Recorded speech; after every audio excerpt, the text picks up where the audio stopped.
লতামা, এত রাতে কোত্থেকে? কাজ থেকে। এত রাতে কাজ? মিন্টু, বুঝি মা, সংসারের সব দায়িত্বই এখন তোমার কাঁধে। কাজ তো করতেই হবে। নিশ্চয়ই, নিশ্চয়ই করতে হবে, কিন্তু বুঝুই তো মা, পাড়ায় 5 জনকে নিয়ে বাস করতে হয়। কি হয়েছে? তোমার আজকাল ফিরতে প্রায় রাত হয় মা। আমার কাজটা শেষ হয়ই রাতে। আরে কাকু, ঝেড়ে কাশুন না। মিন্টু, তোমার শ্বশুর মশাইয়ের পাড়ায় একটা সম্মান ছিল। এটা খুবই দুঃখের যে শাশুড়ি হারিয়ে গেলেন। আমার রাত করে ফেরাতেই কি আপনার আপত্তি? আপত্তি আমার নয়, পাড়ার। পাড়ার? কোন পাড়ার? বৌদি, অনেকক্ষণ ধরে চুপ করে আছি, আর পারলাম না। বিধবা মানুষ, একা কি কাজ করেন তাও তো কেউ জানে না। আমি যা খুশি করতে পারি। পারো, বাড়ির ভেতরে। এটা জঙ্গল নয়, এটা ভদ্রলোকের পাড়া, মধ্যবিত্তের পাড়া। এখানে তুমি যা খুশি করতে পারো না। শুনেছি আজকাল তোমার বাড়িতে অনেক পুরুষ মানুষ আসে। আমি গান গাই, সেই সূত্রে নানা লোকজন আসে আমার বাড়িতে। দেখেছো কাকু, ওর নিজের মুখে বললো ওর বাড়িতে নানা ধরনের লোকজন আসে। একবারও খোঁজ নিয়ে সেই পাড়ার লোক আমার চলছে কি করে? আমার শাশুড়ি হারিয়ে গেলেন, সে নিয়ে কারো মাথা ব্যথা আছে কি? কেউ জানতে চেয়েছে কি একবারও তাকে পাওয়া গেছে কিনা? পাড়ার বড় হিসাবে বলতে আসা, শুনলে শুনবে, না শুনলে না শুনলে নিজে পস্তাবে। বড্ড অভদ্র তো তুমি। আপনি বা কি ভদ্রলোকের কাজ করছে না? বক্সিদাকে বলুন। মিন্টু, বাহ, আপনিও তো কচি দেখে বেশ।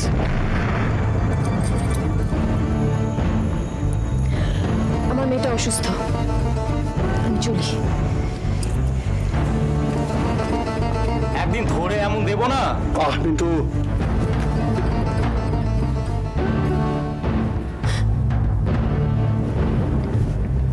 আমি ভালো তো, আমি ভালো, আমি খারাপ নই, আমি খারাপ মেয়ে নই। ওরা যেগুলো বললো সেগুলো সত্যি নয়, তুমি জানো তো? জানো তো ওরা যেগুলো বললো এগুলো কোনোটা সত্যি নয়। বলে তো একটা মেয়েকে একা একা বাঁচতে পারে না।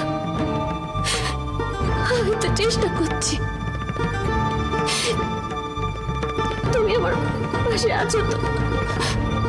আমাকে পথ দেখাও, তুমি আমাকে রাস্তা বলে দাও, আলো দাও। আমি কোনো অন্যায় করিনি। কেউ থাকবে না আমার পাশে? কেউ না? কেউ বুঝবে না আমাকে? সকাতরে ওই কাঁদিছে সকলে, শোনো শোনো পিতা, কহ কানে কানে, শোনাও প্রাণে প্রাণে, মঙ্গল বারতা, কহ কানে কানে, শোনাও প্রাণে প্রাণে, মঙ্গল বারতা, কহ কানে কানে, শোনাও।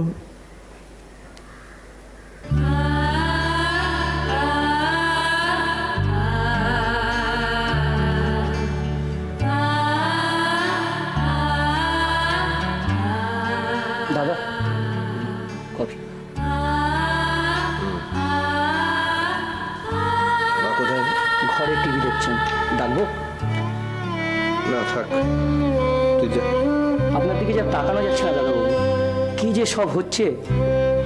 দাদা, দাদা, বাচ্চা দুটো ভালো আছে তো? বলি কি দিতে? হ্যাঁ। হয়তো। ভগবান ওদের নিশ্চয়ই ভালো রাখবেন, নিশ্চয়ই ভালো রাখবেন। ভগবান, ভগবান।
পক্ষে সম্ভব নয় যদি না আমরা বিবাহিত হই। একটা আইনি স্বীকৃতি চাই।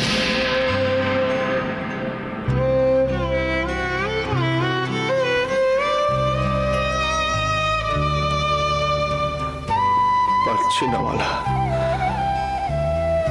আমি কিছুতেই পারছি না। তুমি আমায় একটু সময় দিলে না মালা, একটু সময় দিলে না। অরিন্দম বলছে আমি নাকি তোমাকে ছেড়ে চলে এসেছি বলে তুমি সুইসাইড করেছো। আমি তোমাকে ছাড়তে পারবো না মালা, কোনোদিনও না, কোনোদিনও না।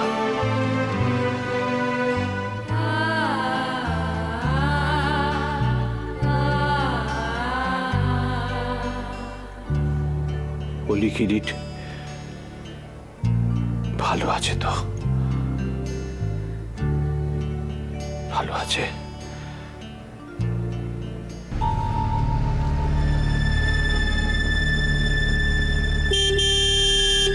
এটা তুমি কোথায় নিয়ে এলে? এটা না বিজনেস করি, রোহিত রায় বাড়ি। কাল এসে তুমি সব টাকা নিয়ে যাবে। সব ট্রিপ ক্যান্সেল, ইউরোপ, ইজিপ্ট সব ক্যান্সেল, কোথাও যাব না।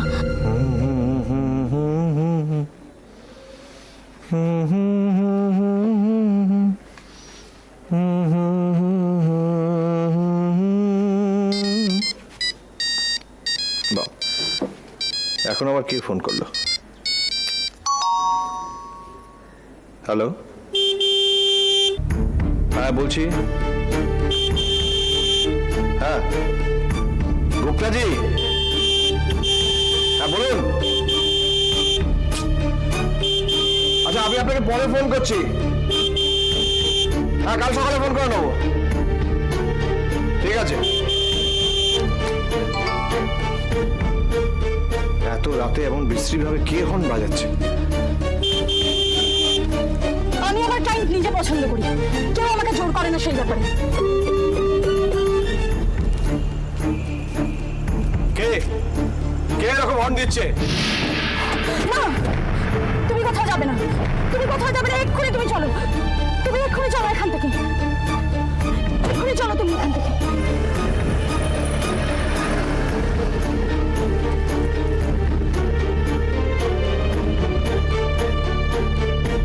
This is too much. আর সহ্য হচ্ছে না। এমন করে কে ফোন দিচ্ছিল দাদা? আমার চেনা, তুমি যাও। নেহা, প্রিয়ম সিনহা এত আশকারা পায় কি করে যে আমার বাড়ির সামনে এসে অসভ্যতা করে? চুপ করে থেকো না। Answer me. আসতে দাদা, শান্ত হও। প্রিয়ম এত মাথায় উঠছে কি করে? আজ পর্যন্ত কেউ আমার সঙ্গে এরকম অসভ্যতা করতে সাহস পায়নি, আর আজ? চুপ কর, আমাকে কথা বলতে দাও। না, হিসেব একেবারে ঠিক আছে, কোনো গোলমাল নেই। গোলমাল থাকতে পারো না। রূপু, কি হয়েছে? আমার কথার উত্তর দাও। তোমাদের হাব ভাব কিন্তু আমার একবারে ভালো লাগছে না। অনেক দূরে গিয়ে যাচ্ছ, এবার একটু থামো। এরপরে কিন্তু বিপদ হতে পারে। আমি বলছি এরপর থামো। ডিসকাস্টিং। কি হয়েছে রূপু, এত চেঁচাচ্ছিস কেন? আরে প্রিয়ম সিনহা মেয়ে নিয়ে ফুর্তি করতে বেরিয়েছে, আর আমার সামনে এসে আমার সঙ্গে অসভ্যতা করছে। কই এতদিন তো তোর সঙ্গে অসভ্যতা করবার সাহস কেউ পায়নি, তাহলে আজকে পাচ্ছে কি করে? সেটাই তো ভাবছি। ওর এই অসভ্যতা করার পেছনে নিশ্চয়ই নেহার একটা বিরাট হাত আছে। রুবু, অন্য লোককে দোষ দেবার আগে নিজের দিকে ভালো করে তাকিয়ে দেখ। মানে? দোষটা কার, নেহার না রোহিতের? বুঝলাম না। তোর হিসেবে ভুল, খাতায় অঙ্ক গোজামিল দিয়ে মেলানো, জিনিসপত্র কেনাবেচার দামের হেরফের আছে। তুমি কি বলছো তুমি বুঝতে পারছো মা? তুমি ঘুরিয়ে আমাকে চোর বলছো? আমি বলছি না, বলছে কাগজ, বলছে হিসেব। এসব মিথ্যে, এসব সাজানো। কে সাজালো? নেহা। প্রিয়ম আর নেহা।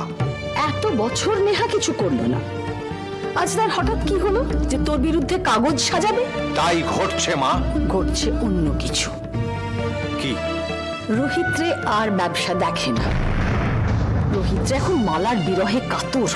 মা দেবদাস গল্পে পড়েছিলাম, দেবদাস পার্বতীর বিরহে কাতর হয়ে ড্রিঙ্ক করে জীবন নষ্ট করে ফেলেছিল। চুপ করো মা। তুইও তো তাই। ভালোবাসার মানুষ চলে গেলে তার জন্য দুঃখ পাওয়াটা খুব স্বাভাবিক মা। ভালোবাসার মানুষ? মালা সেন তোকে ফাঁদে ফেলেছিল। মালার সম্বন্ধে কিচ্ছু বলো না মা। অলি ছিল মালার টোপ। ওই অলিকে দেখিয়ে তোকে ভুলিয়ে কবজা করার তালে ছিল মালা, পেরেও ছিল। তুমি নয় মা, তোমার ছোট মন কথা বলছে। রঘু, তোমাকে দোষ দেবো না মা। পৃথিবী শুদ্ধ ছেলের মায়েদের বোধহয় ওই একটাই দোষ, ছেলের বউ সে যেই হোক না কেন তার নিন্দে করতেই হবে। আমাকে আমাকে একটু একা থাকতে দাও না, একটু একা থাকতে দাও।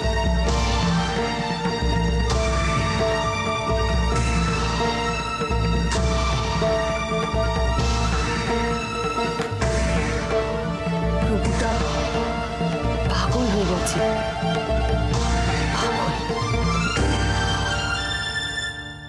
নেহা, আমি মাসিমা। হ্যাঁ বলুন মাসিমা, কিছু হয়েছে? সেটা তো আমি তোমাকে জিজ্ঞেস করব বাবা। কি হয়েছে? কি মাসিমা?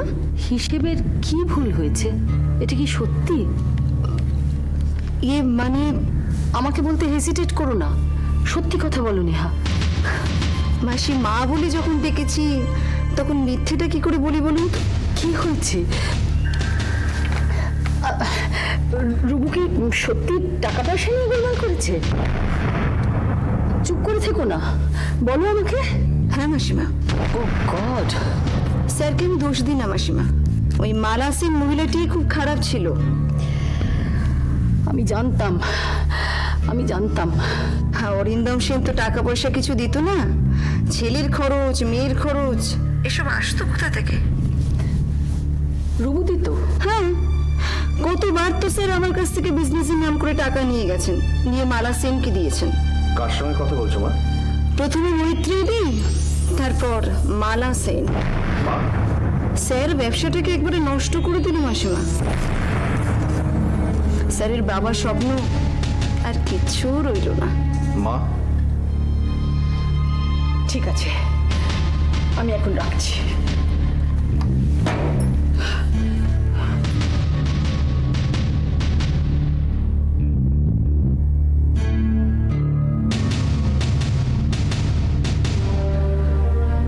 কার সঙ্গে কথা বলছিলে মা?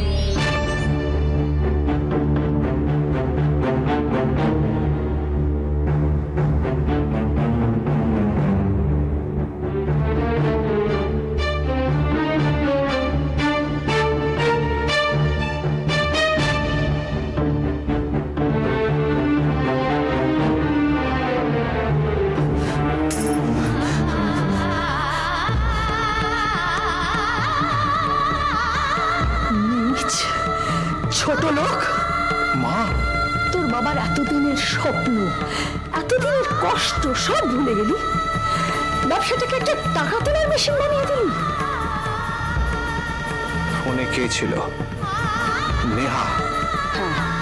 নেহার কথা শুনো না মা, প্রিয়ম ওকে বশ করেছে। বস তো মালাও তোকে করেছে। সেই ঘর থেকে তো তুই বেরোতে পারিসনি এখনো। হাজার হাজার লাখ লাখ টাকা ঢেলেছিস ওই মেয়েটার পায়ে। এসব মিথ্যে মা। হিসেবে ভুল কেন এত? নেহা সব বানিয়ে বলছে। সারা জীবন মদ ঝন্নি আমার স্বামী ওমানাইজিং করেননি। তোকেও তো সেই শিক্ষা আমরা দিতে চেয়েছিলাম রে। মালা কোনোদিন টাকা চাইনি, যা দিয়েছি বিজনেস অ্যাডভান্স হিসেবে দিয়েছি। আমার স্বামী তৈরি করে যাওয়া বিজনেস থেকে টাকা দিয়েছিস তুই। রোহিত্রীর আসল রক্ত যে আজ ডাক দিয়েছে।